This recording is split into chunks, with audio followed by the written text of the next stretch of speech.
Hello, in this video I'm gonna show you how to set up the time limit for apps on your iPad mini 7th generation.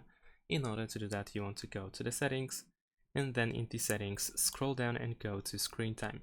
You might need to enable the app and website activity in order to do that. If it's enabled, then you should find the app limits option. And if you go over here, you can enable and disable limits, time limits for apps by tapping on this switcher, and then you can press add limit in order to do so. Apps can be categorized as you can see over here. However, you can also unfold the category in order to find specific apps, and then you can choose them. Once you select apps that you want to limit, press next, and now over here you can set the time. You can also tap customize days in order to choose for which days the time limit should apply and for how long you should be able to use these apps.